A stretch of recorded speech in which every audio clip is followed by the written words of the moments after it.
Hello and welcome to our When I Dare to Be Powerful conference, podcast and online talk series. This is one in a series of podcasts and online conversations we're having relating to voice as an agent of change. The talks will run every week right up to our one day When I Dare to Be Powerful conference in June. The conference will bring filmmakers, artists, writers and activists together with conceptual thinkers and cultural theorists as we ask what voice means to us and hopefully provoke thinking relating to using voice as acts of resistance. Please do visit our website where you will be able to find out more about our one-day in-person conference taking place on the 21st of June. You'll also find the full details relating to our podcasts, online talks, and of course, you'll find the full conference programme itself. You'll also be able to register to attend. Please do come along. We're looking forward to seeing as many people as possible in person. The link to our website is whenidareToBePowerfulConference.wordpress.com. You'll also find the link on the new Art Exchange website and the Bonington Gallery website. We're grateful that our When I Dare to Be Powerful International Conference and talks have been sponsored and is supported by Midlands 3 and 4 Cities, Bonington Gallery and the New Art Exchange. Today, I'm really pleased to welcome our guest artist, Ali Zlatar. Ali is the founder of The Starving Artist, an artist initiative that utilises creative voices as a way to create advocacy and systemic reform. Her This Body of Mine campaign explores migrant experiences through creative voices and has helped support individuals and artists from refugee-seeking backgrounds globally. Ali Zlatar has received the highest accolade a young person can achieve for their humanitarian work, winner of the Princess Diana Legacy Award 2021, King Hamad Award for Youth Empowerment 2022, Y20 Award Finalist for Diversity and Inclusion, Y20 by the G20 Summit, and also received special recognition from the British Citizen Award 2022. Please be aware there will be references to eating disorder and sex offenders throughout this talk. Ali, welcome and congratulations on your awards. Wonderful achievements. How did they come about? Oh, thank you so much. Honestly, it's just been an amazing, wild ride, to say the least, that one opportunity has led to another and then another. And I think that within the space of activism, there's been so many people that are really wanting to empower young people's voices. So honestly, just through just amazing networks of individuals just trying to support each other in this space. You're looking at your work, you're prolific. I just wonder, you do so much and how you have the time. Where do you find the time? Oh, I don't. I just don't sleep. That's the trick. But honestly, I love what I do so much, and that really fills my free time. And I think for me, just art conversations, really just trying to make change is so much more impactful to me than going to the movies or going to a night out for dinner. And while I do love doing those in moderation, definitely art comes first for me. So do you do it all on your own? Do you have any support? Do you have helpers? Is this all you? So most of it is me. A lot of it is my art and my voice, but then I do have amazing volunteers that work with the Starving Artist. And then often I do projects with collaboration. So it's not just me and my individuals, but also the organizations that we work with. So they have amazing teams on their end as well. Oh, lovely. So that brings us nicely because I wanted you to tell us a little bit about the Starving Artist. Yeah, absolutely. So the Starving Artist is an artist initiative that I started in 2017. And originally it was supposed to be a one-time exhibition and publication with 5 international artists, all exploring their experiences with eating disorders and body dysmorphia. But I had over 50 artists that wanted to get involved through the open call, and then I had about 30 universities that won the publication. And really what I saw was that there was this voice that needed to be heard because honestly, there wasn't much conversation going on about lived-in experiences of ill health and well-being. And what I believe is that we really need to have more diversity of experiences represented. And from there, I just continued on doing another exhibition and then another project. And then it really formed into a full-on initiative itself. So how long has it been going? Sorry. Oh, no, go for it. I was just wondering how long the Starving Artist has now been in operation. Well, since about 2017 to beginning of 2018, so it's at 4 or 5 years now. I've lost track of time, but it's been on for a while and really manifested in different ways. Like we do workshops, publications, exhibitions, speaking events, and of course, really just trying to empower people to look at creative arts as a way to tackle these issues. So we do many things. And how many are involved in the Starving Artist? Is it open to others to join, or? Yeah, it varies depending on project to project, but we have ongoing submissions for like social media, for publications. We also have the Starving Artist Scholarship Fund. So that's opened annually and really just helps people who are seeking inpatient treatment for mental health illnesses to get support through funding. So often the funds raised through our artwork sales, exhibitions goes towards this. So people can get involved in both the creation and donation, but then also on the receiving end if needed. It's really interesting in terms of, I'm interested in finding out what it is that you're wanting to achieve through your art, because your art is very personal. It's a self-reflection to some extent. I don't know if that sort of sums it up. But what is it that you're wanting to achieve through your work? I mean, it varies depending on the content itself, but at its core, my work is really focusing on trying to explore conversations more authentically and vulnerably. So I really showcase both through my own experiences and then just the metaphorical representations of them, but what it's actually like to endure, say, an eating disorder or come from a displaced background, and really just try to show the grim reality that isn't necessarily talked about. And I think through the artwork, we're able to look at these topics more through, I think, a human and genuine connection, but then also through these alternative modalities and ways of seeing these topics, because often they're either very stereotyped or very limited in understanding. Yeah, lovely. So interesting, because you said you're exploring it through areas that have a personally impacted you. And when we first spoke, I asked if there were any parameters, anything you didn't feel comfortable talking about, and you said there weren't, that you're open about your eating disorder.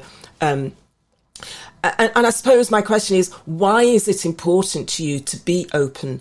You're open, you're honest. Why is that important to you? And I'm thinking as well about one body, my body, nobody, as part of the art that reflects areas of that.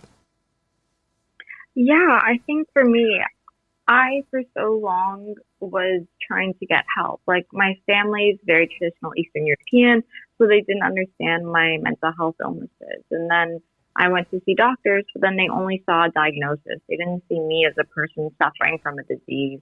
And honestly, where that left me was alone and vulnerable. And the only way that I was able to express myself was through visual art and really just trying to find my voice. And I did this because I had nobody that was talking about what I was talking about. And nobody really understood the depths of what it was like to endure those feelings that I was going through. And really my hope is that through me trying to share my voice as authentically, as dark and grim as it gets, it really helps others to know that they're truly not alone. And how can we work together once we all are essentially on the same page to actually make change within these spaces? And I just wonder, are there moments when, I would imagine there are moments when you're fine and then others when you're not so fine. When are the moments for you that are the best times to be expressing it through art? Is it when you're out of it and then you're seeing more clearly, or is it in that moment of anguish? I think both. For me, I definitely see that the lines can be blurred between self as subject and then self as almost objective, and I really like to play with that. So looking at my artwork at times, like in the process of creating it, it's sometimes a way for me to reflect on the experience that I'm just going through. But then at other times, I look at it retrospectively and be like, wow, I've come so far, or I realize that I still have a long way to go in many aspects. So I think just the art creation and exploration itself is a constant process of just really engaging and reflecting with myself of who I am and what I want to be and really what I want to communicate. So I don't really think that's a clear answer, but it's probably no, it is. It's absolutely.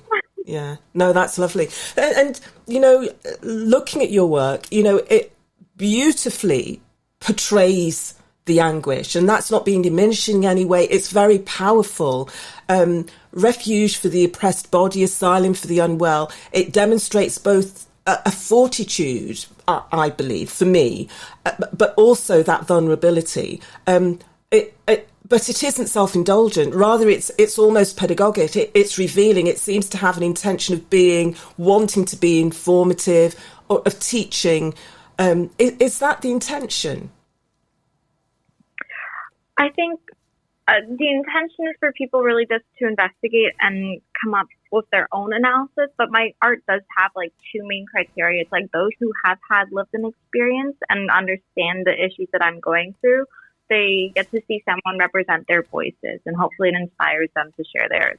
But then for those who are outside of these experiences, what I really want them to do is really engage in these topics and look at them with a more, I would say, personal way of understanding, and look at it through these intimate conversations that I'm trying to both do on the canvas and then through the activism work. And I, for me, it's that it certainly comes through on the canvas. It's a shortcut for me to understanding exactly that feeling. So for me, it's a beautiful piece of work. A lot of your work, as you've said, is collaborative, and do you work with other artists who also have eating disorders? Sometimes, depending on the exhibitions, yes. But in terms of creating my own art, no. I want to be able to share my voice in the way that I would feel most comfortable. I would never want to represent someone else's voice, if that makes sense. So I'd love to have spaces where everyone gets to be able to explore theirs through the different lenses and perspectives. Interesting. So in Where Two Bodies Meet, then, there's the collaboration with Aisha. How did that come about, and can you explain the reason for that, why that was important to you? Yeah, so Where Two Bodies Meet was a project done with Aisha and myself. So she's a Pakistani fashion designer, artist, really involved in the digital art space. And we met through an artist residency in Louisiana, and our work was just so different in terms of the way that we represented ourselves and the way that we explored our own bodies. And she does it through very technologically innovative, digital collage, NFT art, very exploratory in that sense. And then for me, I'm very retrospective and really try to look inward. And then I'm very traditional in that sense. So I'm doing painting and self-portraits. And so we thought it'd be interesting to look both at the way that we understand our bodies, but then also our medium and cultural experience. So we really tried to look at how can we explore these elements through a collaboration. And for me, this is one of the few times that I've actually been able to take that time and space to reflect and engage in cross-cultural dialogue, and I loved it so much. So we were looking at how our identities and being really, I would say, intersect, and also explore in different directions. It's interesting that you talk about the cultural element, because in Starting My Own Revolution, which is your Serbian Renaissance series, there are reflections, critiques perhaps of your Serbian culture. Is that right? Yeah, so half my family is from Yugoslavia, so there's that displaced identity growing up, and it intersects with my mental health, but then also the way that you see identity, belonging, and really just place and being. So a lot of different themes going on. Yeah. And how important is your Serbian culture to you and your work, your voice? Yeah.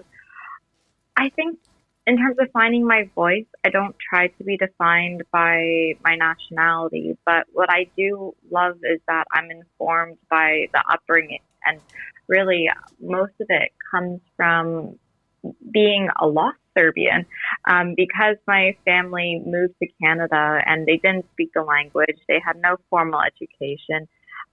Growing up in that background, you realize that you're kind of lost between who they were and then their culture and understanding their art, the music, and then now growing up in an environment that's completely foreign. So it was just also a way for me to process and really learn more about myself and the background that I came from, but then also how do I want to engage and portray myself within this space. It's very much, I don't know how to describe it, but other than like a raccoon, because I feel very liminal. Like I'm not an urban animal, like that's domesticated, but then I'm not a rural animal that's from the general, like, environment. So you're just very much like intersecting and trying to find where you fit in. Yeah. And it's really interesting as well, because you talked about them coming from Yugoslavia, which is a country that no longer exists. And how do you navigate that space? How does one navigate a space where you talk to someone about a country that, you know, they perhaps don't know about and that no longer exists? You know, where does that locate you as individuals, you know, as a culture and so on? So again, really, really interesting, I suppose. And I don't know whether the legacy of that impacts you in any way. Oh, absolutely. While I'm not a collage artist by my nature, I love exploring it. So one of my series is The Last Yugoslavia. And it really looks at behavioral counter mapping of the Yugoslavia region. So looking at how the architecture, but then also the landscape and traditional mountain ranges kind of coexist. So you realize that the architecture and then the human civilization changes over time. But then the natural geography stays the same. So really trying to look at that place of what Yugoslavia was and what it is today and how that has changed along the way. It's interesting, isn't it? And it makes you consider, you know, ideas around boundaries and social space and so on. But you're not only a visual artist, you also write poems. And I'm thinking about Monsters Are Alive, where you say you open your heart to the reader, sharing the feelings of invisibility and despair that comes when we are no longer able to feel. Can you say a little more about that and how that relates to voice as well? Yeah, so The Monsters Are Alive is a book of both art and poems where the monsters are so, I would say, just metaphorically representing the poems themselves. And each one is wearing a different mask and really looking at the themes of the poem through both the art and the visual engagement. I think what I was trying to do with this work is look at how not just invisibility comes into play, but just how does the wide range of emotions end up manifesting and it being, I would just say, explored when they've no longer had a space to be communicated. And for me, that's very much, I would say, potent, very strong, very harsh feelings that are evoked. And then a lot of it is just really trying to be a place for reflection and engagement. So once we acknowledge that we have these feelings, what do we do with them? And so the poems themselves are trying to give voice to all these different elements. And while there's poems on many different themes, from my family to eating disorders to feeling, I'm just going to say, lost within the activism world, or really that my voice doesn't matter. And like that's some of the feelings that I've just been dealing with. It's all really trying to be explored within this work. So it's just so many different themes, but really coming together through this analysis that the monsters are alive, and really we battle so many different monsters on a daily basis. So is it, so the feeling of lost, is that and invisible, is that through your work as an artist? Is that through as a result of the eating disorder? Where do you think that comes from? Where, the origination of it? I think so many different elements, but I truly think at its core, it's so naive, but when I was younger, I definitely jumped from friend group to friend group. I didn't feel like I had a place within that world of just kids being friends. And then my parents were getting divorced.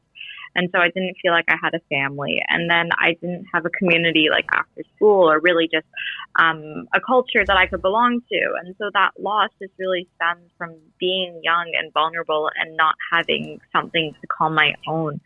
And from there, it manifested into an eating disorder because I wanted control and I wanted a space where I can feel comfort and pride. And when the scale got lower, I felt more happier with myself. And while it's not an effective way of handling all those issues that I was dealing with, it was the one thing that I could control, especially as a young female.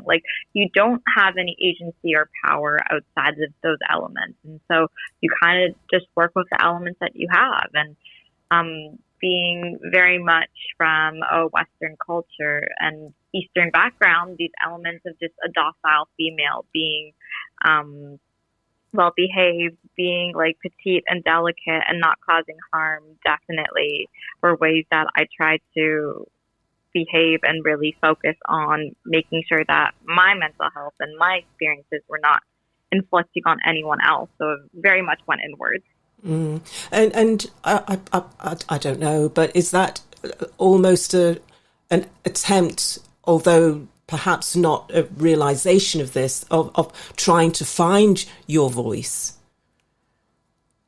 Absolutely. I think it's been a continual process. And while I am much more confident in myself, I still have, of course, a long way to go, because finding a voice and communicating a voice is a continual process. And I don't want to sit here and tell everyone that I'm magically recovered from an eating disorder and that I fully have a grasp between my identity and my place in the world. But through art and through really just having these conversations and having a space for reflection and really trying to create change within the systems that have been so difficult for so long to navigate, it's been getting a lot better. Mm-hmm. And while change is very hard to do, when you make change, you feel that impact. And so, I definitely think that it's been a continual process, but one that still is going to be evolving. Mm.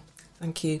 Interestingly, talking about voice, you, as a young child, you give voice to children in war-torn countries through your paintings and the psychological hardships that they endure.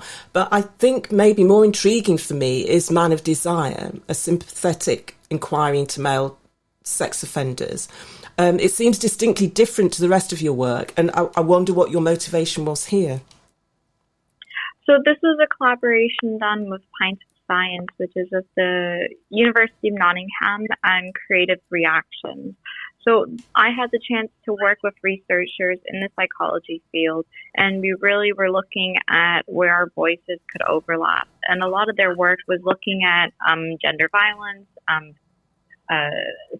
sexual deviance in a way, and then also looking at safety. And as someone who comes from, I would say, very traumatic experiences of gender safety and gender violence in a very broad sense, I want to explore this theme and really look at the way that these researchers are engaging in these conversations with the male audience, as that is completely foreign to my own experience. So what I was able to do was really better understand the individuals inflicted and understand a little bit more about why they do what they do and how their representation within media has been highly corrupted. And so I really want to try to capture all those themes through Man of Desire. And just keeping it brief, because I feel like the works do so much more powerful conversations than me trying to explain it right now. No, that's fair enough. And did it change your thinking in any way? I feel more pity, and I also feel more humanizing of these issues. I think coming from one end of it and constantly living in fear of perpetrators, to say the least. It's one of those things that I understand that why it comes from a certain place and how it can manifest, but then it also makes these issues so much more important to address. And I do think there needs to be more conversation and more support on both ends, because it really needs to be more socially supported. Thank you. So your eating disorders meant you had a relationship perhaps sustained with the healthcare system. Is it fair to say that that's motivated your activism through art in this context? Oh, absolutely. There is so much evidence, even within eating disorders, of like relapse and just poor treatment because it's not really addressing the core issues.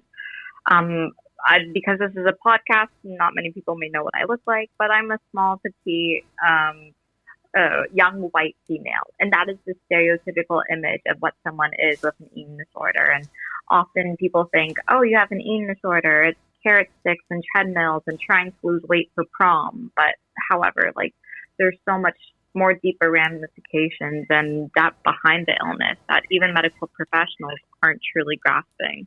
And so what I've tried to do through the art is really help them understand what it's like to be on the other end and really understand the depths of these issues. And whilst they may have a generalized experience, there needs to be a lot more focus on patient-centered care within medical treatment. So really looking at the individuals who come from different backgrounds, but even those who fit those stereotypical molds. There really needs to be more attentiveness and I would say dedication to making treatment more impactful and more individual oriented, because there's not enough effective ways to combat it. And so I just want to add that because of the work that I've done, it's so much more eye-opening for me, even like the experiences of myself with an eating disorder with the exact same diagnosis are completely different than that of a middle-aged Indian queer man, or somebody who comes from the other side of the world, or somebody who even has the same, or even, I don't know.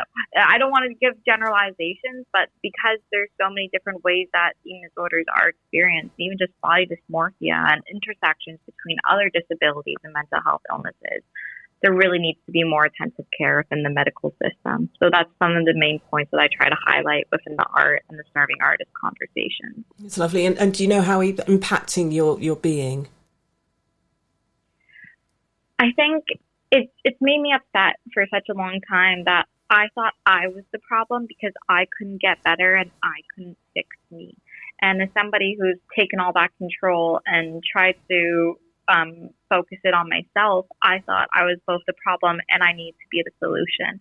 But I was young, I was suffering, and it's not my fault that I'm at that place. But what I really needed at that time was a support system that was more effective to help me to get where I need to be. And that both comes from medical treatment teams and then those in your life, in your social circles. And you really need that. And so what I tried to do is both through the art is help have conversations and work with medical centers and treatment teams to come up with more effective ways to work with patients. But then also in our daily life, we need to have individuals that are both socially aware and then feel that genuine connection and want to help within their own ways and own methods. So I think it's impacted me very heavily in the fact that I want to make change. And do you think they're engaging more with you now? I hope so. A lot of people have.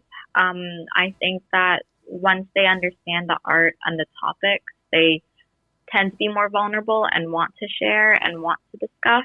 But then also there's been a lot of challenges because sometimes people don't want to have these conversations or they don't want to engage with the art because art is an accessory on gallery walls to some people and they keep on seeing it that way and they don't really look behind the lens. And that those with, I would say, traditional mindsets, they see diagnoses and medical practices as something that should be continued and is being fine. And so that way, it's adversarial because I'm trying to really counteract that. And the same thing with political reform is we really try to give voice behind numbers through the art and through the stories. But Politics is just really looking at the numbers game and, oh, we don't have enough funding for eating disorders, even though there's 1 in 10 individuals that have an eating disorder. And we only have 5 beds available within my specific region of the UK. Wow. And so this is highly effective. These systems are antiquated and outdated, but not always people are ready to want to make the same change that I do. Mm. I suppose thinking about a healing voice, in Recovering Body, you talk about forms of artistic voice that conveys struggle through trauma, and that the voice comes from the pain you've endured. So again, through your art, is this your healing voice coming, or a reactionary voice coming, or is this your artistic voice still coming out? I think all of it in that sense. Healing in the sense of, I would say, mental health and its journey. I think it's always going to have a role in that sense, as art is such a therapeutic power. But then also voice definitely comes into play with artists and activists, because I want to communicate these issues as effectively as possible. So by showing that pain and vulnerability and that suffering, but then also that growth and really understanding, it shows how it can actually be effective, but then also make impacts within these spaces and with these organizations and individuals. Thank you. So what does voice mean to you, Ali? Oh boy, I think voice, first off, is not just verbal, as that is something that I definitely play into, but then also express through my art. But I think voice is finding a way of communicating that is both impactful, but then authentic and vulnerable, like I really try to do with my work.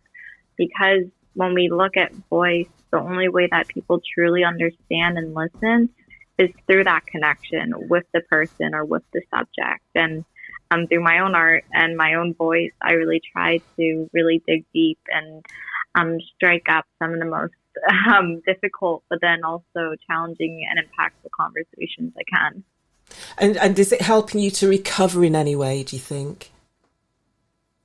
In ways, yes, and in ways, no. Part of it is looking and seeing how far I've come and then being able to reflect and challenge certain aspects.